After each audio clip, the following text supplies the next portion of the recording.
All right, cool. I'm Nick with the clubs. This is Brian, our newest team member. Want to introduce yourself? Yeah, super pumped to be here and start bringing some collaborative content to you guys. Kind of a diehard golf junkie. Have a lot of these conversations and interactions with Nick off camera, so hopefully some of the stuff that we're able to do together for you guys will be some value-added stuff. So I'm pumped. Yeah, we're super excited. We're going to bring some great content for you, especially as our season gets underway. The first thing that we do is set up a goals session. So we're going to review 2022 goals and then talk about 2023 goals. We talked about this in a previous podcast, actually last week live. It was really, really, really important to talk about goals, even if you're not, super into it, whatever it is, it's worth setting up the macro and then finding a step-by-step piece and then getting really, really, really granular about it. So that's what you're going to see here today. This is just an example, but it is something real that we're going to abide by. And then we check in with each other. And then we also do a follow-up at the beginning and the end of the season. And of course, throughout. So, all right. Thanks for tuning in.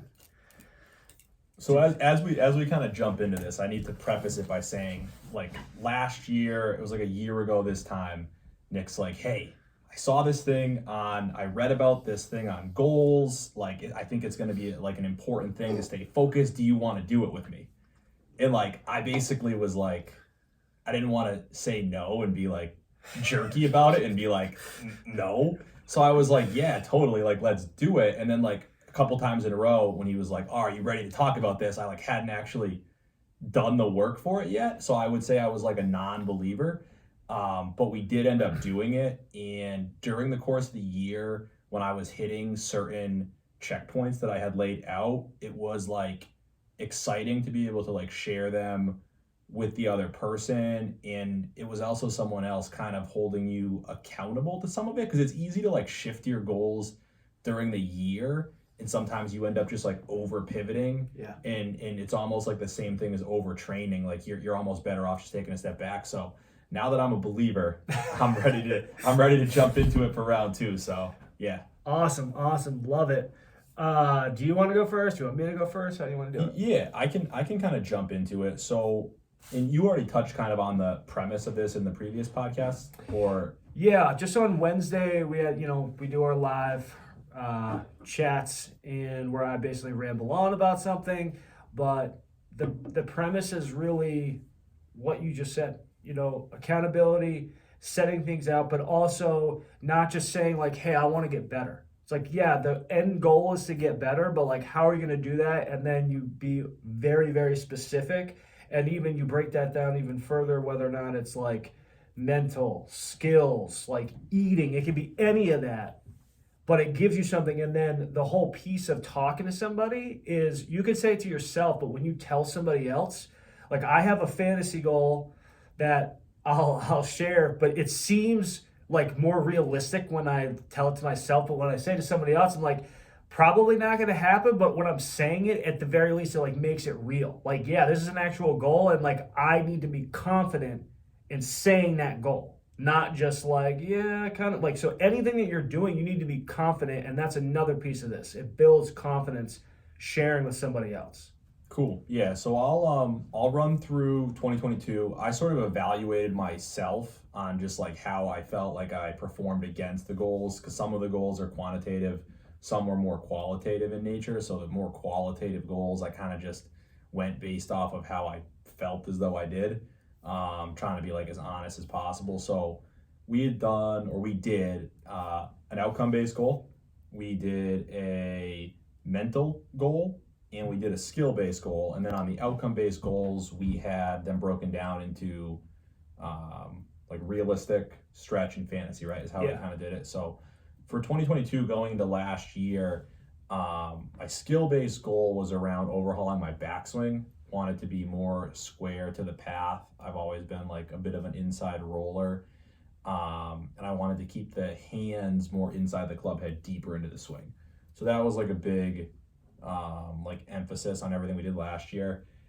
I said I was like 6 out of 10 successful in this. It got better, like for sure. Like I've got tons and tons of footage, and you can kind of see some of the changes, and it did lead to some other outcomes being achieved, but it wasn't like fully like successful in the sense where I'm like that grind is done. So I didn't like reiterate it as a 2023 goal, but it's still something that's constantly being kind of worked on.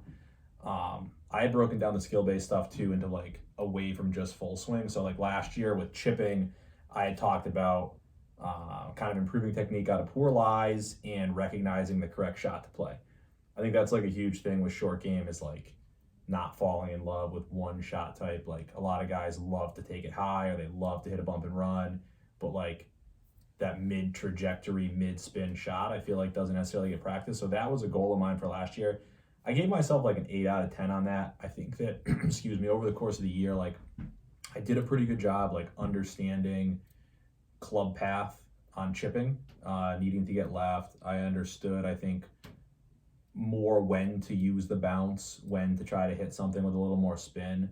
So I think that that was like, generally speaking, pretty successful.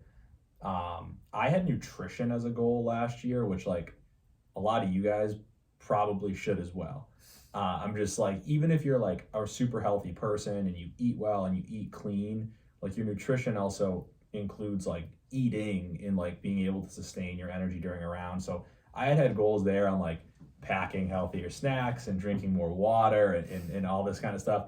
I pretty much like failed on that front. Like it was always there as like something that I knew I should do. I'll attest because I won some matches off that. Yeah, I had some big fades with the back nine, and like it's pretty easy for like for a water to turn into a beer, or to just not have just eaten enough to sustain. Like if you're walking 18 holes on like a 7,000-yard hilly golf course, like you need to be eating. And so that was a fail. It'll be like revisited this year for sure. Mental goals were to improve the process of putting. So like I think we could all relate to tournament type settings or like best round of the year settings where like late in the round you're just grinding every putt. Like you're looking at it from both sides. You're really putting a lot of effort into it. And typically like whether or not you make or miss more putts, like your process is stronger. So like over the long run, you should be putting better with that type of like commitment and effort. But if you're having a bad day or whatever, like it's easy to just go up and sort of just, here's my line, hit it, whatever. So that was like something that I gave myself like a 6 out of 10 on. I did a better job of grinding, but like I think the group that I would be playing with influence how much time I might take around the green. So like if you're playing with people that are like not into the grind, or you're playing at like very different skill levels, it's easy to like lose sight of that. So that was kind of a piece of it that I got to bring back this year as well. Outcome based stuff. So I had a goal to get on 2 or more plaques at the course that I was a member at. We were 0 for 2 in terms of like getting on to any plaques, but it was one of those goals where it was like it's hard to measure. You can be like 2 shots out, right? 1 shot out, or you could be like nowhere in the ballpark of competing. So there were like multiple events that I felt as though I was in the mix on, both team and individual. So not going to give it like an out of 10 rating, but although I didn't hit either one, I was still like pretty comfortable with how I played in those events. I wanted to play the championship flight in the club championship and have a 3-day score of 235 or better. So I did both of those things, which par was 70, by the way, which was cool. Yeah, it's a par 70 course. I shot 233 over the 3-day, so it was a pretty good showing from that standpoint. Just because like when you're measuring rounds, like you'll see more variance in the scores that someone might shoot on a leaderboard like one day of an event, right? Like just the way things align, like a lot of factors there. But 3 days, I feel like, is a pretty good data plot to kind of show where your game is at. So that was cool. Was super happy with that. And I remember like while that was happening, like pulling up the goals on my phone and being like, what did I give myself for a 3-day score? Like, and because I think I 3-putted like the 54th hole, and so I was like, did I say like 230? But no, we were good there. So that was an appropriate goal. I hit it, so I was pumped. I had a goal of break par on 9 holes at the course that I was a member at. So I did not hit that goal. I had multiple rounds that I shot even for 9 holes, but I did break par on the back 9 at Fox, which is Nick's club, and really hard, much more much more difficultly rated course, right? I think course rating and slope wise, it's like a 75 by like 144 from the back tee. So for me, playing off of at the time, like something around like a mid-6 from the back tee, shooting 1 under, would have played like net, like it was like a -5 back 9, -6. It was a hot round, so that was super cool. And I was from the tips too, from the back tees, yeah. So it was that was like a cool experience for me. I had a stretch goal of playing in the final group of the club championship, and I asterisked this outcome. I would have been in the final group, but based off of the number of players left, multiple people withdrew after 2 days. They were out of it, and so it realigned. We went to threesomes. It was originally going to be like final 2 groups were going to be foursomes, and then it was going to be threesome after that. But based off of withdrawals, it went to threesomes like across the board. So that bumped me from the final group to out of the final group. So I mean, it was basically like it was there. I think I was like 2 shots back going into Sunday. So it was like it was right there. Stretch goal was also break par for 18 holes at AGC. That did not happen. And I had a handicap goal last year of breaking into the 4s. I peaked at 6.0 last year, but it was, you got lower. No, it was 6.0, but it was weird because I held it for longer. I've had seasons where like I've peaked off of like 1 or 2 like really solid rounds and didn't really like sustain the level of play for very long. I got into the 6s early in the year and like held it late into the year. So didn't get there, but it was close. And then like last year, as Nick was kind of saying, like fantasy goals, like I didn't even know how to like come up with these. So I was just like, I'm going to win my football league and we're going to call it a day, because like I couldn't even like verbalize like what I thought wasn't ridiculous, basically, right? Like, so that's kind of where I was at from 2022, and kind of how I feel like some of those things went. Nice. I mean, I play with you a lot of these rounds, and I think overall you did a really great job. I think that you're probably a little harsh on yourself on some of these, because even on, like not getting on a plaque, like all it takes is 1 stroke or like 1 crappy break. So I get the rating on one end, like, hey, you technically didn't fulfill it. But I think in some of this stuff, when you set a goal out, it's not always just like a pass fail. And like 60%, I think is probably harsh, but at the same time, I find it admirable. Like if you're always like easing towards the easier end of it, it's like, hey, yeah, like you want to get driven. But so I think, 2022 is a really good season. Plus, I think the other piece of the importance of the goals is even when you talked about the fantasy piece, right? It's like, I can't even, at first, like I couldn't picture or find something, but no one gets worse or you don't improve in some way when you're able to channel your energy in a specific direction. You're always improving in some way, even if it's the ability to like focus and channel it. So love the recap. I think, 2022 is good. I think 2023 is going to be awesome. I'll do mine.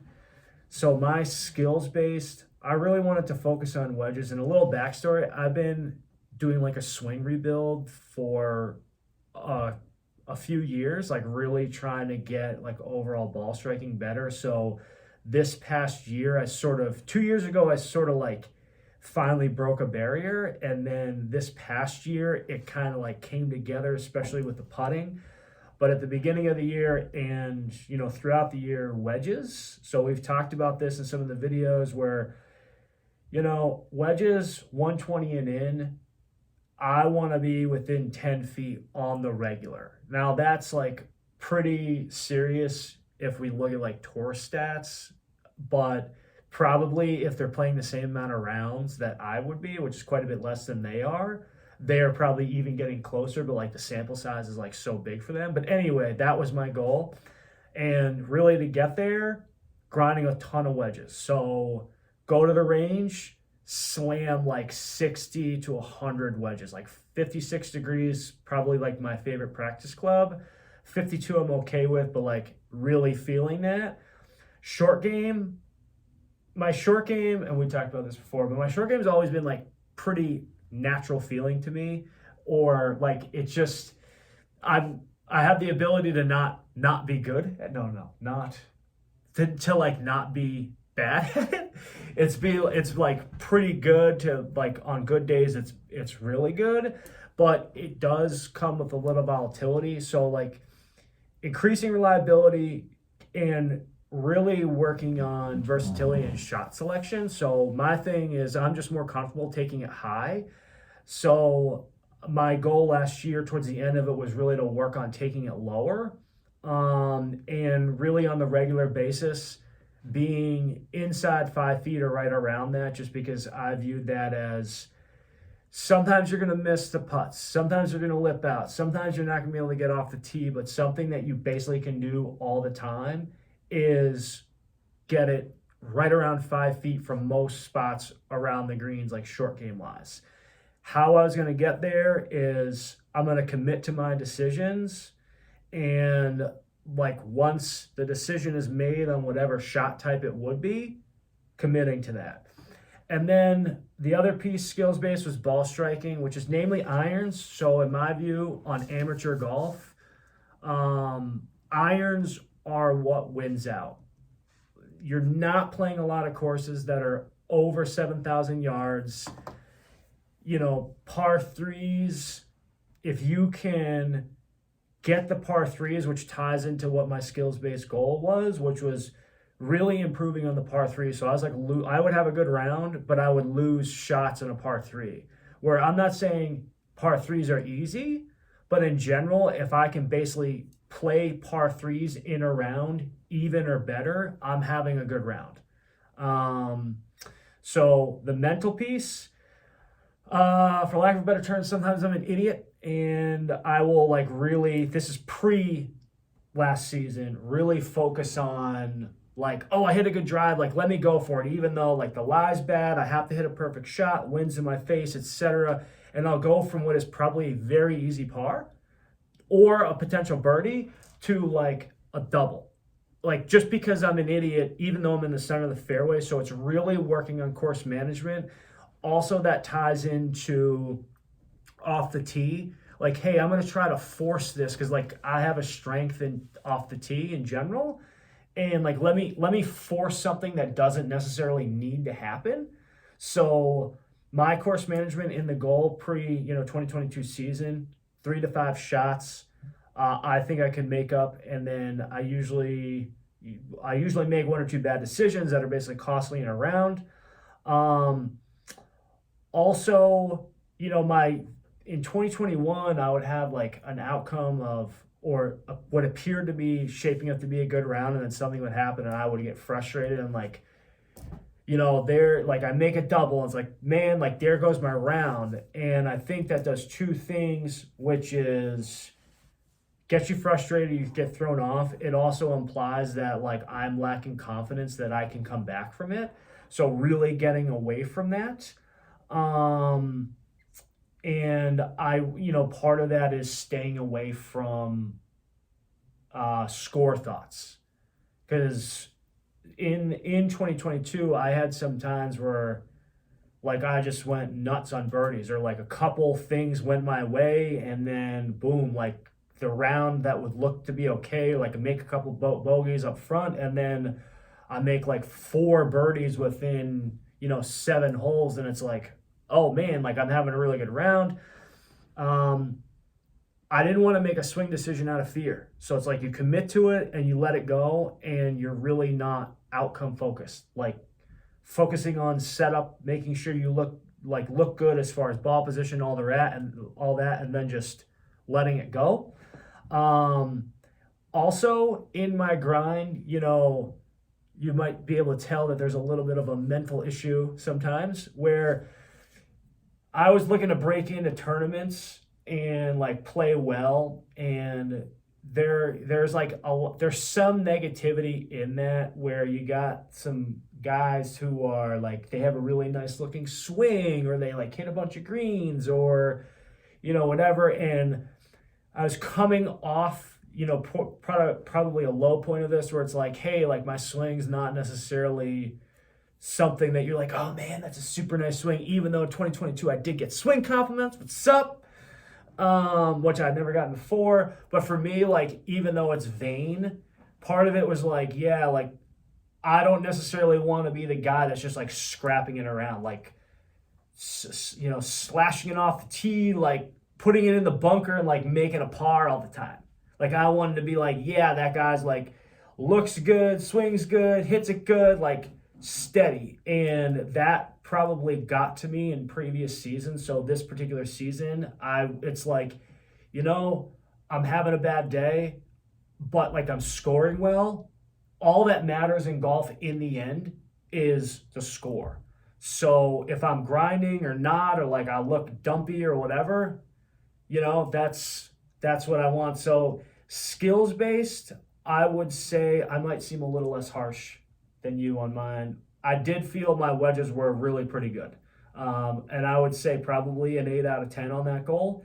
Short game, I didn't work on changing my like trajectory on things until, because I carry a 62-degree wedge that I tried to carry 60-degree. And I like hated the 60-degree because maybe I broke the 62 like later on in the season, but I got a new one. Where I got like a shaft replaced. But anyway, I would probably give that, namely because I didn't work on it until much later, I'd probably give that like a 6 out of 10.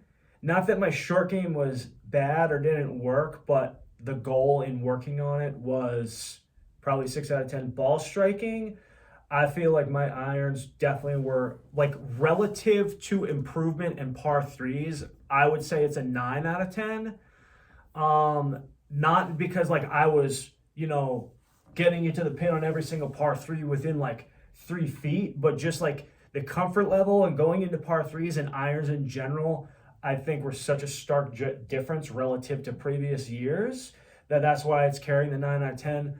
Mental, I would say 8 out of 10. I think I really improved. I think there were still some things that were like, dumb decision making, but it's kind of, ingrained like mid-season, and which makes sense where I'm like peaking in scores.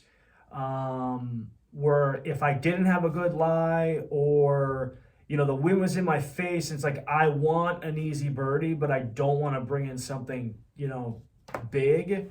So I think that's an 8 out of 10.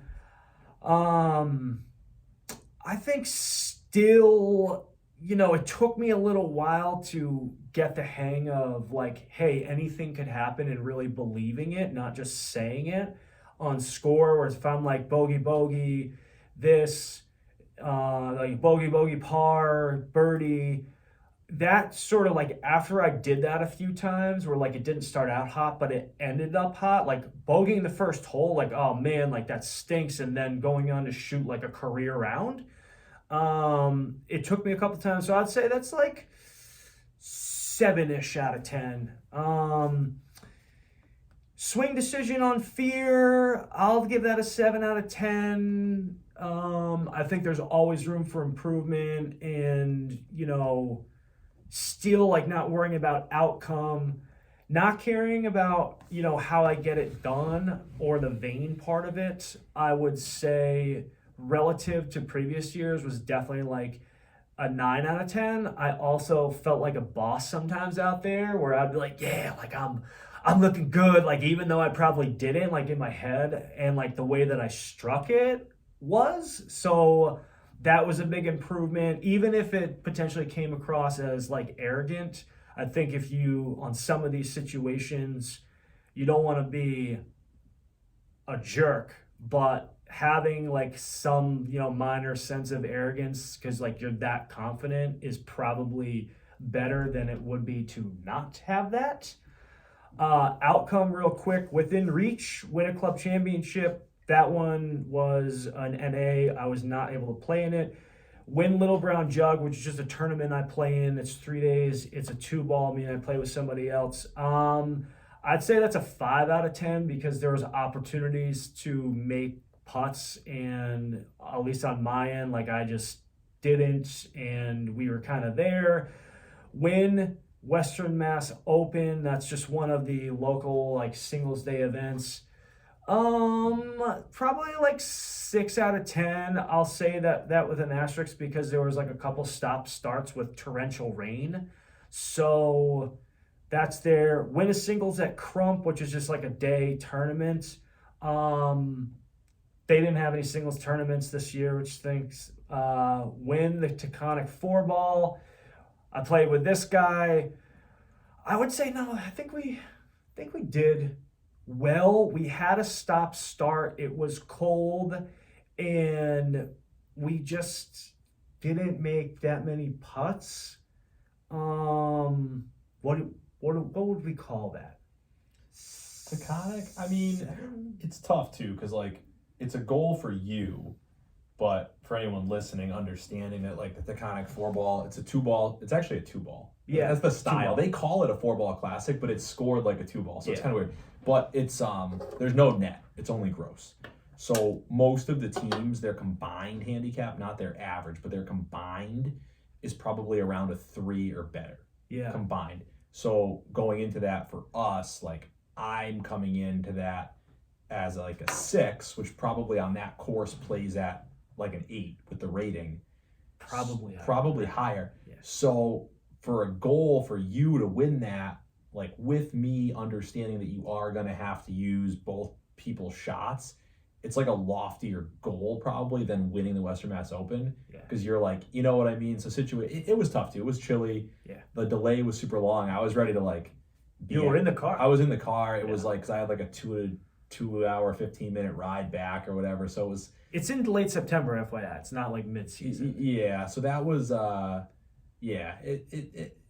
one can be readdressed for 2023, but I think we approached it well. We just we didn't quite have the showing there. Yeah, no, that's a good point. Next goal, qualify for every mass tournament. So there's a number. So the qualification, I would give that a 5 out of 10 because I missed the Mass Open, which includes pros. I missed the Mass Am, which was a horrendous day. The Pub Links, which is inclusive, you just can't be part of a private course. I would say that's like a 10 out of 10 because that was one of those days where I think I 3-putted like 3 times. And I just, on one end, I got like a double on a par 3 because I hit it OB, like it was real bad. And I was looking at the scores, and I had to like finagle making that because my wife was away and like dropping my daughter off for daycare. So anyway, long story short, I was pretty pissed by like the 14th hole. And that was the thing, like, hey, like kind of getting into the notion like, man, this is super annoying. Like it was right there and I'm just, missing it. And then I finish birdie, par, birdie, par, and the 2 birdies got me into the tournament. So I had come back, right? And so that was like a big deal for me. I qualified, which was like huge. And then actually in the Pub Links, after day 1, I was in 2nd place. I finished like T something to get me exempt into the next into this year's. So that was a win. And then the mid-am, that was, I had it right there. I got a super bad break off one of the tees, and I ended up making a par. I should have made a birdie in the next hole, but I made par. I missed the putt. I made a birdie, and I was basically in it. And then I just, this probably ties into still not course managing enough, where I'm taking 3-wood right off the tee, and I'm thinking, hey, I'm being more conservative, even though I was driving really well. But if I really was conservative, I should have taken 2-iron, but I hit the 3-wood left into a hazard, like out of nowhere. Ended up making bogey, and then had an opportunity to make a birdie 2 holes later. No, the next hole, didn't make it, and then ended up bogeying the last hole because I was like pretty defeated, slash annoyed when I really shouldn't have been. And I made a good bogey given like how bad things had happened. And I finished one off the alternate. So that was unfortunate. I would attribute that to more attitude on why I didn't come closer. Because if I had just like stayed in there, kept grinding, especially after missing the birdie putt, then, who knows. So those were all within reach. And then one other, plus 12 Westover, Mass. That was my results. Yeah. So then and then qualify for the US 4 ball. That did not happen. Basically, it wasn't a bad round. We just didn't make enough birdies. The stretch, win Berkshire Hills singles, and I actually did do well there. That was probably a 7 out of 10, but the 0 out of 10 were because I got an 8 2 days in a row on one hole, basically from hitting it too far, which is like super annoying. Win Cape Cod Amateur. This is a 5 out of 10, but basically because of my attitude, I seated second in the Cape Cod Amateur out of like a pretty sizable field, out of like, I don't know, 60 something. This is late in the fall. And I had Drew, the second to worst player. And I basically had it. I made some really, really bad putts, but I got real pissed about an instance that, like, maybe in general probably wasn't great, but it ultimately was on me on the greens. So I had missed my first round. I had lost in the first round, and quite frankly, I think it was just a mental, like, bad attitude on my part. And had that not happened, I don't know if I would have won, but I think I would have moved through. Qualify for USAM, Mid-Am. What happened in the Mid-Am? That was, I didn't make either one. I was there in the US Mid-Am because it was at my home course. I just had a couple bad breaks, so to speak, and did make a few putts. But fantasy, win Mass Am. And I've never qualified for the Mass Am. That's why it's a fantasy, and it's a match play event, so that's like pretty escalated. And then fantasy is playing in the US Open, which is nuts. So on those, on the within reach, I would say like 7. On the stretch, I would say like there was improvements, probably around 7 on the fantasy. I don't even know if that's like rateable per se because they are fantasy, but I certainly inched closer. So yeah. Yeah, I mean, I think it's important, like, when you're setting goals too, and you're evaluating like how you feel as though you performed. It's like you're probably never going to go from like your career low round is an 85 and then you have a goal of like breaking 70. Like, you need like incremental improvement. So for like Nick's goals that were tournament related and outcome based, it's like if the fantasy goal is winning the Mass Am, right? You're making like strides towards that by like qualifying for the pub links, playing in like second to last group. Like, you're getting like closer to the level of competition, like feeling it on, like, you can imagine it, but like feeling it, where like you'll be better for it the next time out. Yeah. You know what I mean? You're never really gonna skip steps in golf. Like you are where, like, if you went out and just played golf like 3-4 times a week, shout out to the way things used to be, right? I feel like you get to a certain point, this is where your skill set's gonna allow you to get to. Yeah. Based off solely playing. And then it's like, all right, where do you retool? Like, how do you improve your mental game? How do you improve your skills?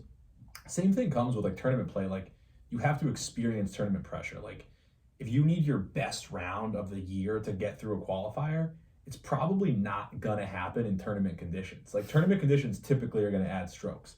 So I would agree that was definitely successful. And I was just jotting down like a few of the notes on there that I kind of had like made as you were going through the 2022 stuff. And like, same thing with like improving course management. Like, it's an incremental step forward. Like, I remember this guy, like 2017 US Open locals, he's like ripping driver on like these holes that like most of the like, good players are probably hitting like 4-iron. There's a side joke, by the way, in the good, quote unquote good players. But so like, and even when you remember at the Orchards and you were like hitting driver on these holes where you were like, driver's my best club, but it was almost unfathomable that anyone would play that way.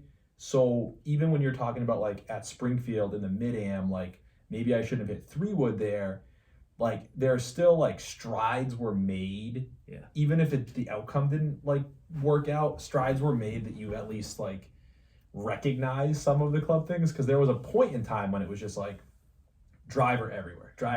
Ludicrous. This is how we're playing. I mean, a couple of the other notes I had there, short game notes, like when we talk about like, or I talk about, or Nick talks about like developing other shots to play, it doesn't necessarily mean that you're going to play them that frequently. It just, to me, means like you've practiced it, it's in your bag, so you could play it. At the end of the day, like you said, you typically like to go high. Like if you're in tournament conditions, you probably should take it high if that's what you're comfortable with. But that being said, if you were to like grind on your short game, it would be like silly to not work on the other shots like in that setting. And then like the last kind of comment on that, which I think was like to your first goal on wedges, like improving wedges last year was a big goal for you. We played Crumpin at some point in the summer. We were on 8 and you were hitting a wedge over the water.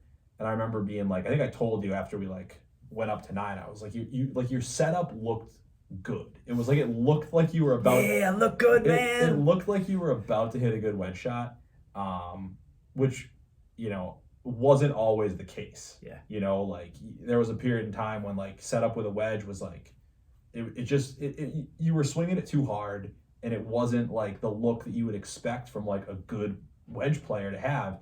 And then I don't even remember the outcome of that shot. Like it could have been great. It could have been, whatever. Probably birdie. Yeah, probably birdie. Probably flew it in.